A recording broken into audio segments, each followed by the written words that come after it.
এই সমাবেশের সম্মানিত সভাপতি বীর মুক্তিযোদ্ধা কমরেড হারুন চৌধুরী এবং উপস্থিত আমার প্রাণপ্রিয় ভাই ও বোনেরা, সকলকে বিপ্লবী শুভেচ্ছা এবং অভিনন্দন।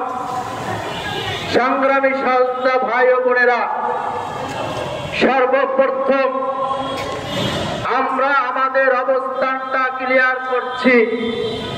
সেটা হলো, আপনাদের মনে প্রশ্ন জাগতে পারেন, আমরা জীবনের ঝুঁকি নিয়ে এই যক্ষ্মা আন্দোলন সংগ্রাম করে ফ্যাসিস্ট শেখ হাসিনাকে হটিয়ে ডক্টর ইউনূসকে আমরা প্রধান উপদেষ্টা করেছিলাম।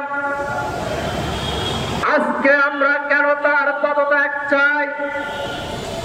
আজকে আমরা কেন ঐক্যমত্য কমিশনের পদত্যাগ চাই? তার সুনির্দিষ্ট ব্যাখ্যা জাতির কাছে উপস্থাপন করা উচিত।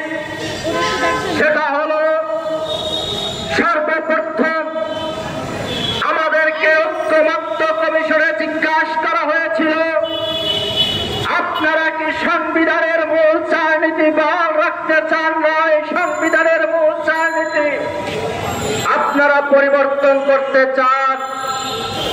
তখন আমরা বলেছিলাম, ৩০ লক্ষ শহীদের রক্তে লিখিত বাংলাদেশের সংবিধান, সেই সংবিধানের মূল চার নীতি সেটা আমরা বহাল রাখতে চাই।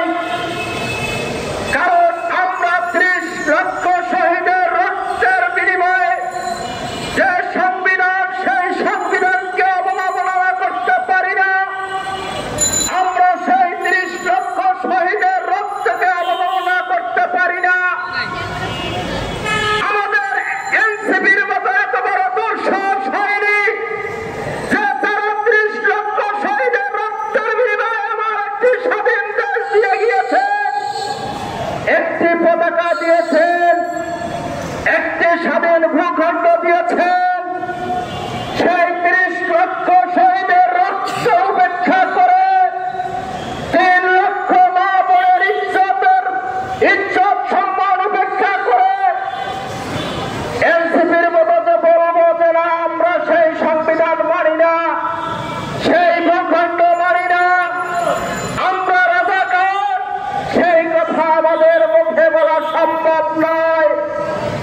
আমরা জাতির কাছে আরো স্পষ্টভাবে বলতে চাই, আমাদের পক্ষে বলা সম্ভব নয় আমরা রাজাকার, আমাদের পক্ষে বলা সম্ভব নয় এই সংবিধান মানি না, আমাদের পক্ষে বলা সম্ভব নয় যে এই সংবিধানে ইসলামী প্রজাতন্ত্র অন্তর্ভুক্ত হোক।